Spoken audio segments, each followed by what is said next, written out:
नेपाल दर्पणमा साथी राधा ढुङ्गानासँगै अर्जुन पोखरेलको नमस्कार।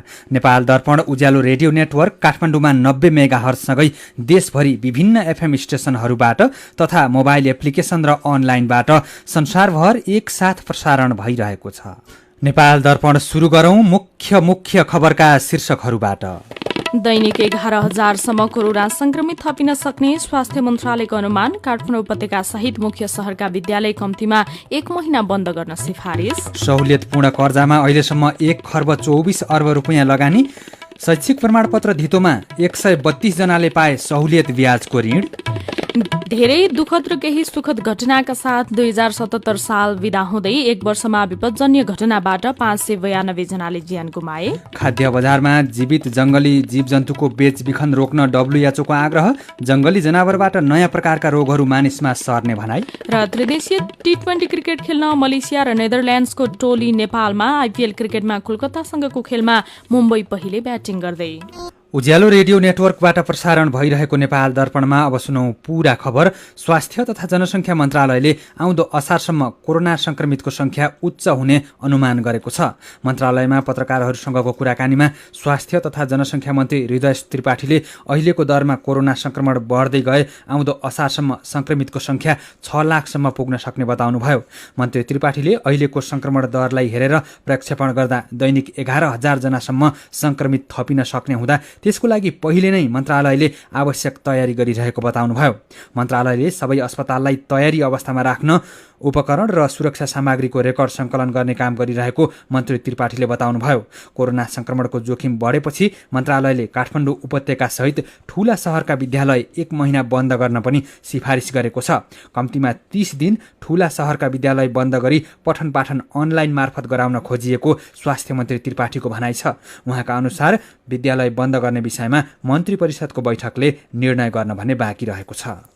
यसैबीच पछिल्लो 24 घण्टामा 460 जनामा कोरोना संक्रमण पुष्टि भएको छ। 4386 जनाको पीसीआर परीक्षण गर्दा 460 जना र 817 जनाको एन्टिजेन परीक्षण गर्दा 57 जना गरी कुल 517 जनामा कोरोना संक्रमण पुष्टि भएको स्वास्थ्य तथा जनसंख्या मन्त्रालयले जनाएको छ। यो सँगै नेपालमा कोरोना संक्रमण पुष्टि हुनेको संख्या 2,80,984 पुगेको छ। यस्तै थप 153 जना निको भएसँगै कोरोना संक्रमण मुक्त हुनेको संख्या 2,74,318 पुगेको छ।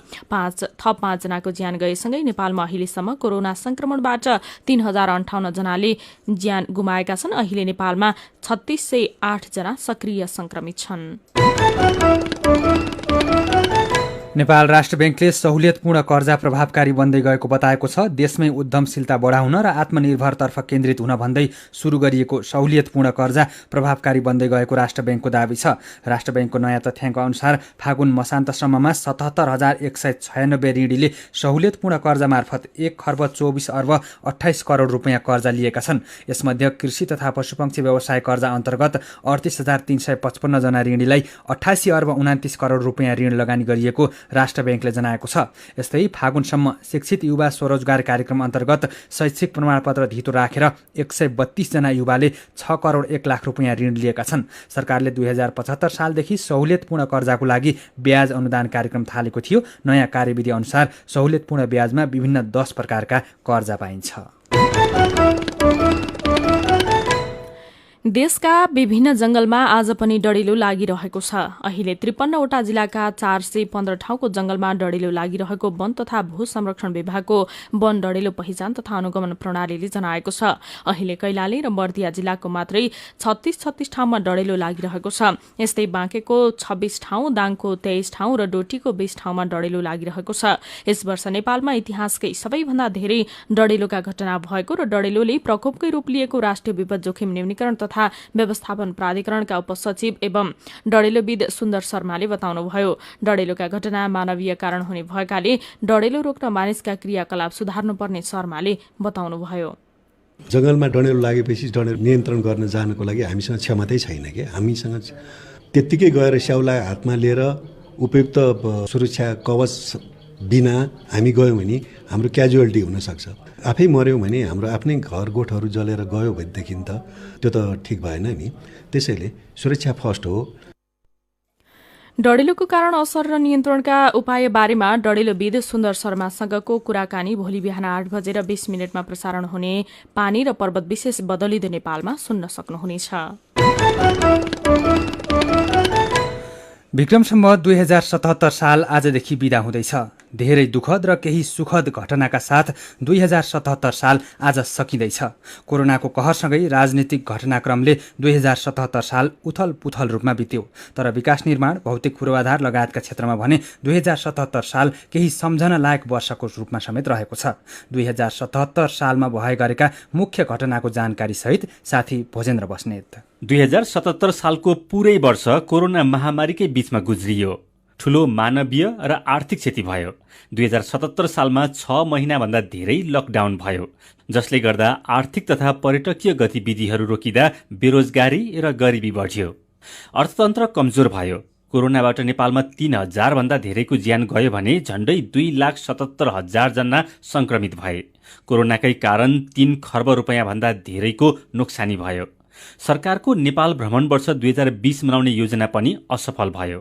माघ 14 गतेदेखि कोरोना विरुद्धको खोप लगाउन सुरु गरेपछि नागरिकमा केही आशा पलायो, तर कोरोना संक्रमण फेरि बढ्न थालेपछि जनजीवन थप प्रभावित बन्दैछ। 2077 साल राजनीतिक हिसाबले पनि उथल पुथल रह्यो। पार्टीभित्रको आन्तरिक विवादले चर्को रूप लिएसँगै नेपाल कम्युनिस्ट पार्टी नेकपा विभाजित नै भयो। पार्टीभित्र नेतृत्व विवाद चरम उत्कर्षमा पुगेपछि प्रधानमन्त्री केपी शर्मा ओलीले पुष 5 गते प्रतिनिधि सभा विघटन गरी नयाँ चुनाव गराउने घोषणा गर्नुभयो। तर सर्वोच्च अदालतको संवैधानिक इजलासले विघटित प्रतिनिधि सभा पुनर्स्थापना गर्न फैसला गरिदियो। प्रतिनिधि सभाको कार्यकाल पूरा नहुँदै प्रधानमन्त्रीलाई विघटन गर्ने विशेषाधिकार नहुने सर्वोच्चको यस फैसलाले नयाँ राजनीतिक तरङ्ग ल्यायो। त्यसभन्दा ठूलो तरङ्ग सर्वोच्चको अर्को फैसलाले ल्याइदियो, जसले सत्तारूढ नेपाल कम्युनिस्ट पार्टी नेकपाको एकीकरणलाई मान्यता नदिनेको साथै पार्टीलाई नै विभाजित गरिदियो। नेकपा एमाले र नेकपा माओवादी केन्द्र पूर्ववत अवस्थामा फर्किए। तर अहिले दुवै पार्टी आन्तरिक विवादमा फँसेका छन्।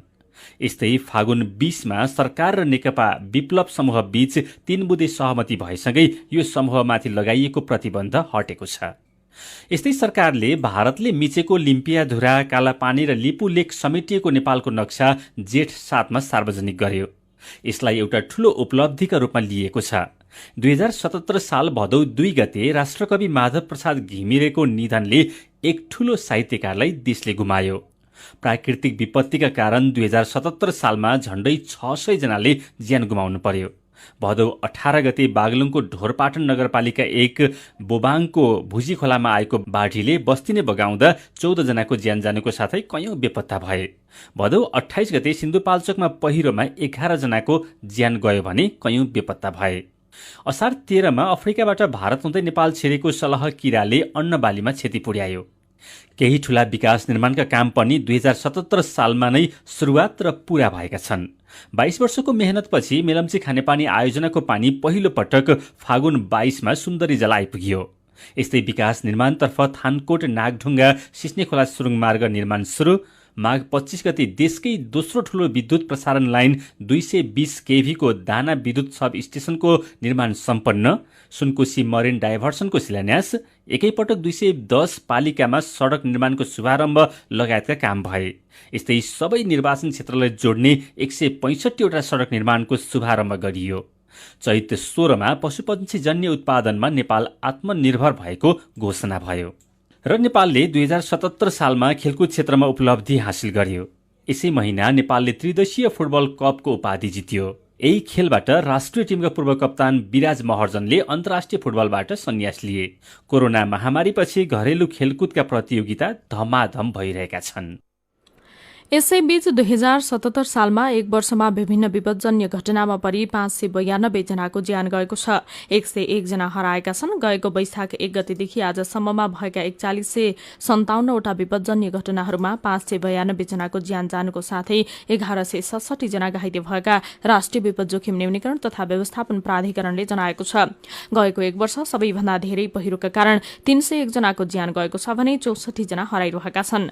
यस्तै आगलागीमा परि 97 96 जना, चट्याङ लागेर 70 जना, सर्पको टोकाइबाट 21 जना र विभिन्न जनावरले आक्रमण गर्दा 37 जनाको ज्यान गएको छ। यस्तै बाढीमा परेर 42 जनाले ज्यान गुमाएका छन् भने 37 जना हराइरहेका छन्। सबै घटनामा गरी 2 अर्ब 1 करोड 93 लाख भन्दा धेरैको क्षति भएको छ।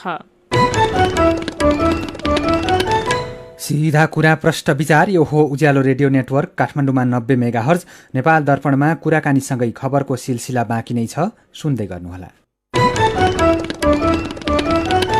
तपाईँ अहिले रेडियो, मोबाइल एप्लिकेसन र अनलाइनबाट प्रसारण भइरहेको उज्यालो रेडियो नेटवर्कको नेपाल दर्पण सुन्दै हुनुहुन्छ। यतिन्जेल हामीले दैनिक 11,000 कोरोना संक्रमित थपिन सक्ने स्वास्थ्य मन्त्रालयको अनुमान, काठमाडौँ उपत्यकासहित मुख्य शहरका विद्यालय कम्तीमा 1 महिना बन्द गर्न सिफारिस, धेरै दुःखद र केही सुखद घटनाका साथ 2077 साल बिदा हुँदै लगायतका खबर प्रस्तुत गर्यौं। नेपाल दर्पणमा अब बाँकी प्रसंग। नेपालको माटो तथा बाली पद्धतिमा पोटासयुक्त खनिजको कमी रहेको एक अध्ययन प्रतिवेदनले देखाएको छ। नेपालमा 2032-33 सालमा प्रति हेक्टर 30 किलोका दरले पोटास मल प्रयोग गर्न सिफारिस गरिएको थियो। तर कृषि विज्ञले सरकारी तहबाट पोटास मलको सिफारिसलाई कम महत्व दिनु, नाइट्रोजन जन्य मललाई मात्र प्राथमिकता दिनु लगायतका कारण माटोमा पोटासयुक्त खनिज कमी भएको छ। माटो तथा बालीमा पोटासयुक्त मल थप्नुपर्ने अवस्था किन आयो भनेर साथी मदन पौड्यालले नेपाल कृषि अनुसन्धान परिषद नार्का पूर्व निर्देशक एवं अध्ययनमा संलग्न वैज्ञानिक यज्ञ गजाधर खड्कालाई सोध्नु भएको छ। पहिलाको वैज्ञानिकहरूले चाहिँ के भनेका छन् भने नेपालको माटोमा चाहिँ पोटासियम हाल्नु पर्दैन, किनभने बिरुवालाई चाहिने चाहिँ माटोमा छ भन्ने भनाइ थियो। पहिला त के हुन्थ्यो भने हाम्रो लोकल भेराइटी मात्रै लाउँथे, लोकल भेराइटीलाई पुग्थ्यो र जुन चाहिँ हामीले सिफारिस गरेकोले नि पुग्थ्यो, त्यो चाहिँ माटोमा भएको पनि प्रशस्ति थियो। अब के भयो त भन्दाखेरि चाहिँ माटोले जति रिलिज गर्छ त्यो चाहिँ हाम्रो चाहिँ अब हाइब्रिड लाउँछौँ। हाइब्रिड भनेको मतलब के त भन्दा उसले प्रोडक्सन बढी दिन्छ, न्युट्रिएन्ट्स पनि बढी नै लिन्छ माटोबाट, हैन। अनि त्यो पनि अर्को कुरो इन्टेन्सिभ क्रपिङ। किसानले के गर्छ त भन्दाखेरि जस्तो चाहिँ तपाईँले धादिङतिर हेर्न जानुहोस्, जुन तरकारी लाउँछ, एउटा तरकारी हार्भेस्ट गर्छ, अर्को लाउँछ। त्यस्तै गरेर राइस विट सिस्टममा पनि अरू लाउँदै जान्छ। राइस विट सिस्टममा अहिले चाहिँ तपाईँको नयाँ भेराइटीहरू पनि आएको छ। त्यसले गर्दाखेरि सोइलबाट बढी तान्छ र हामीले दिएको चाहिँ 30ले पनि पुगेन। त्यसले गर्दाखेरि अब बढी बढाउनु पर्छ भन्ने चाहिँ हाम्रो निष्कर्ष हो। युरियाले माटो बिगार्छ पनि भनिन्छ, अब पोटासले चाहिँ त्यस्तो असर गर्छ कि गर्दैन त? बढाउने त भन्यौ मात्र। यो चाहिँ एकदम अहिलेको सान्दर्भिक प्रश्न पनि हो। किसानहरूले चाहिँ रासायनिक मल हाल्दाखेरि माटो बिग्रियो भन्छ, त्यो एक किसिमले ठिक हो। तर यदि हामीले चाहिँ अर्ग्यानिक म्याटर पनि चाहिँ तोकेको जस्तो हामीले चाहिँ भनेका छौँ होइन, 10 टन चाहिँ पर हेक्टर चाहिँ हाल, अनि ब्यालेन्सली चाहिँ नाइट्रोजन फस्फरस पनि हाल, अनि माटो राम्रो हुन्छ भनेको अवस्था त्यो हो। त्यसरी किसानले हाल्ने अवस्था पनि छैन, हाल्दा नि हाल्दैनन्। नहालेपछि चाहिँ त्यो चाहिँ माटो अलिक साह्रो हुने, अम्लीयपन बढ्दै जाने, अनि प्रोडक्सन घट्दै जाने हुन्छ। सुरुमा त दिन्छ। अब जब किसानले त्यही मात्रै गर्दै त्यही प्रोसेस मात्रै गरिराख्यो भने माटो बिग्रिन्छ। अनि पोटासले चाहिँ माटो बिगार्छ कि बिगार्दैन त? युरिया चाहिँ नि तुरुन्तै चाहिँ पग्लिन्छ माटोमा, होइन, पानी पाएपछि, र त्यो चाहिँ नि तपाईँको बिरुवाले चाहिँ तुरुन्तै लिन्छ। फस्फरस र पोटासको चाहिँ अलिकति टाइम लिन्छ यसले। जस्तो चाहिँ अब त भनौँ न 1-2 हप्ता चाहिँ युरिया चाहिँ 1 हप्ताभित्रमा सबै एभाइलेबल फर्ममा कन्भर्ट हुन्छ भने फस्फरस र पोटास चाहिँ टाइम लाग्छ र यसले चाहिँ त्यति चाहिँ जति युरियाले बिगार्छ र अम्लीयपन गराउँछ त्यो यसले चाहिँ गराउँदैन। अब युरिया थप्नुपर्छ अथवा डिएपी थप्नुपर्छ अथवा पोटास थप्नुपर्छ भनेर चाहिँ किसान दाजुभाइ दिदीबहिनीले कसरी जान्ने त? हामीले माटोमा न्युट्रिएन्ट्सको अवस्था के छन् भनेर चाहिँ विश्लेषण गर्ने। त्यो विश्लेषणले जे देखाउँछ त्यो म्यानेजमेन्ट गर्नु पर्यो। जस्तो चाहिँ अब लो छ भनेदेखि हाई डोज नै अब रिकमेन्डेड डोजको फुल हाल्नु पर्यो, अनि मिडियम छ भनेदेखि चाहिँ त्यसलाई चाहिँ अलिकति घटाउन सकिन्छ। अनि लो छ भनेदेखि पुरै डोजमा हाल्नु पर्यो। हाई छ भनेदेखि चाहिँ मेन्टेन्सको लागि मात्रै 1/3 हामीले रिकमेन्डेड गरेको हाल्दै जानु पर्यो। अर्ग्यानिक म्याटर पनि हाल्नु पर्यो। ती प्रविधिहरू छँदैछन्। तर चाहिँ हामीले चाहिँ माटोमा चाहिँ के अवस्था छ भनेर 1-2 वर्षमा चाहिँ त्यसको चाहिँ एरियाहरूको चाहिँ विश्लेषण गरेर हेर्नै पर्छ। उहाँ हुनुहुन्थ्यो नेपाल कृषि अनुसन्धान परिषद नार्कका पूर्व निर्देशक एवं कृषि वैज्ञानिक यज्ञ गजाधर खड्का। नेपाल दर्पणमा फेरि पनि खबरकै सिलसिला। सफा हिमाल अभियान 2021 शुभारम्भ भएको छ। नेपाली सेनाले सञ्चालन गर्ने अभियानको आज प्रधान सेनापति पूर्णचन्द्र थापाले 5 वटा सफाई टिमका प्रमुखलाई ब्यानर हस्तान्तरण गरेर शुभारम्भ गर्नुभएको हो। प्रधान सेनापति थापाले हिमालमा सकभर फोहोरै हुन नदिने गरी अभियान चलाउनुपर्ने बताउनुभयो। हिमाल सफाईको काम अत्यन्तै जटिल र खर्चिलो हुने भएकोले आरोहणमा जानेहरूलाई फोहोरै गर्न नदिनुपर्ने उहाँको भनाइ छ। 2 वर्ष अघि सगरमाथा सफाई गरेको नेपाली सेनाले यो वर्ष विभिन्न निकायसँगको समन्वयमा सगरमाथा, लोथसे, पुमरी, आमादबलम, मकालु र धौलागिरी गरी 6वटा हिमालको सफाई गर्दैछ। 6वटा हिमालको बेस क्याम्प र त्योभन्दा माथिको क्षेत्रमा सफाई गरेर 35 टन फोहोर सङ्कलन गर्ने लक्ष्य रहेको नेपाली सेनाले जनाएको छ। यसैबीच वसन्त ऋतुमा नेपालका हिमाल आरोहण गर्न अनुमति लिने आरोहीको संख्या 492 पुगेको छ। सगरमाथा आरोहणका लागि 30 समूहका 290 जना सहित 492 जनाले 11वटा हिमाल आरोहणका लागि अनुमति लिएका पर्यटन विभागका निर्देशक मीरा आचार्यले जानकारी दिनुभयो। आरोहण अनुमति बापत सरकारले यो वर्ष अहिलेसम्म 40 करोड 16 लाख भन्दा धेरै रोयल्टी संकलन गरेको छ। सीधा कुरा प्रश्न विचार यो हो उज्यालो रेडियो नेटवर्क काठमाडौँमा 90 मेगाहर्ज, नेपाल दर्पणमा मेरो पनि भन्नु छ सँगै खबरको सिलसिला बाँकी नै छ, सुन्दै गर्नुहोला। विभिन्न रेडियो स्टेशनबाट मेचीदेखि महाकालीसम्म र मोबाइल एप्लिकेसन तथा अनलाइनबाट संसारभरि एकसाथ प्रसारण भइरहेको नेपाल दर्पणमा तपाईंलाई फेरि पनि स्वागत छ। नेपाल दर्पणमा अब बाँकी खबर। अर्थमन्त्री विष्णुप्रसाद पौडेलले बजेट निर्माणका आधारभूत सिद्धान्तहरूलाई आत्मसात गरेर अनुशासित बजेट ल्याउने तयारी गरिरहेको बताउनु भएको छ। प्रतिनिधि सभा अन्तर्गतको अर्थ समितिको बैठकमा भएको आउँदो आर्थिक वर्षको बजेटको तयारी बारेको छलफलमा अर्थमन्त्री पौडेलले बजेट कार्यान्वयनको सुनिश्चितता गरेर अनुशासित बजेट निर्माण गरिने बताउनु भएको हो। यस्तै कोरोना नियन्त्रण, उपचार र खोपको प्रबन्ध गर्ने, कोभिडबाट प्रभावित आर्थिक सामाजिक जीवनलाई पुनरुत्थान गर्ने कुरामा चालू आर्थिक वर्षको बजेटले सम्बोधन गरेको र आगामी बजेटबाट पनि सम्बोधन गर्ने प्रयास हुने बताउनुभयो। भक्तपुरमा हरेक नयाँ वर्षमा परम्परागत रूपमा तान्त्रिक विधि अनुसार मनाइने बिस्केट जात्राको क्रममा आज लिङ्गो उठाइएको छ। चैत मसान्तको दिन बेलुकी गहिटीमा रहेको भैरवलाई बलि चढाई गुठी संस्थानद्वारा सरकारी पूजा गरेपछि 55 हात लामो इन्द्रध्वजा सहितको लिङ्गो उभ्याउने परम्परा छ। चैत मसान्तमा इन्द्रध्वजा सहितको लिङ्गो उठाएर वैशाख 1 गतेको दिन दिनभर भव्य जात्रा एवं पूजा गरी बेलुकी लिङ्गो ढाल्ने परम्परा छ। लिच्छविकालदेखि चल्दै आएको बिस्केट जात्रा भक्तपुरवासीले 9 दिन 8 रातसम्म मनाउने गर्दछन्। सर्लाहीको बागमती नगरपालिका 8 शङ्खरापुरमा ट्र्याक्टर र मोटरसाइकल ठोकिँदा 2 जनाको ज्यान गएको छ। आज दिउँसो J1 त 1574 नम्बरको ट्र्याक्टर र भारतीय नम्बर प्लेटको मोटरसाइकल ठोकिँदा मोटरसाइकल चालक बरहता नगरपालिका पिप्रा भित्ताका भिखारी शाह र भारतीय नागरिक प्रकाश सहनीको ज्यान गएको जिल्ला प्रहरी कार्यालय सर्लाहीले जनाएको छ।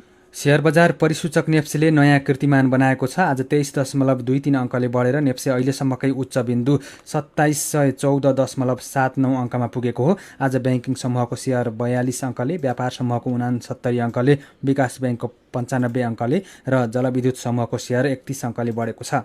आज 209 कम्पनीका 1,46,91,000 किता शेयर 7,14,31,00,000 रुपियाँमा कारोबार भएका छन्। सबैभन्दा धेरै नबिल ब्याङ्कको 28 करोड रुपियाँको शेयर कारोबार भएको छ। मेरो पनि भन्नु छ। भोलिदेखि नयाँ वर्ष 2078 सुरु हुँदैछ। कोरोना महामारीका बीच नयाँ वर्ष कसरी मनाउने भन्ने विषयमा तपाईँले राख्नुभएका सुझाव र प्रतिक्रियालाई आजको मेरो पनि भन्नु छमा समेटेका छौं। गोपाल विष्टलाई नयाँ वर्ष आउँदै गर्दा खल्लो लागेको रहेछ। उहाँ भन्नुहुन्छ, कोरोना महामारीले पोहोर साल जस्तै हुने भयो यो वर्ष पनि। खासै राम्रो होला जस्तो लाग्दैन मलाई, तैपनि नयाँ वर्ष मनाउनै पर्यो। सरोज सिन्जाली भन्नुहुन्छ, आफ्नै घर परिवारसँग शुभकामना आदान प्रदान गरेर मिठो मसिनो खाएर रेडियो अनि सामाजिक सञ्जालबाट शुभकामना दिएर नयाँ वर्ष मनाउने योजना छ। स्वदेश र विदेश छरिएर रहनुहुने सबै नेपालीहरूलाई नयाँ वर्ष 2078 को शुभकामना। पूजा पन्थी घर परिवारसँग बस्ने मिठो मसिनो जे छ त्यही खाएर नयाँ वर्ष मनाउने योजनामा हुनुहुँदो रहेछ। उहाँ भन्नुहुन्छ, टाढा रहेका आफन्त साथीभाइसँग फोन तथा इन्टरनेटमा जोडिएर कुरा गर्ने, शुभकामना आदान प्रदान गर्ने, भेटघाट र घुमघाम त कोरोना सकिएपछि मात्रै गरौँला नि। सचिन सुवेदी नयाँ वर्ष घरमै बसेर मनाउनु पर्छ भन्नुहुन्छ। उहाँ कोरोना महामारी बढ्दै गएकाले स्वास्थ्यको मापदण्ड अपनाएर भौतिक दूरी कायम गरेर नयाँ वर्ष मनाउँ भन्नुहुन्छ। नवीन सापकोटा लेख्नुहुन्छ, खै किन हो नयाँ वर्षको खासै उल्लास छैन। घरमै बस्ने अनि परिवारसँग मनाउने, बाहिर हिँड्ने वातावरण छैन। एकातिर बिग्रिएको मौसम, अर्कातिर कोरोनाको जोखिम छ। सबैजना सचेत बनाऊ, घरमै बसेर नयाँ वर्ष मनाऊ। अनि छविलाल खनाल भन्नुहुन्छ नयाँ वर्ष मनाउन भिडभाड नगरौँ, आफ्नै घर परिवारमा रमाइलो गरौँ, तडक भडक गरेर ज्यान र धनको नाश नगरौँ।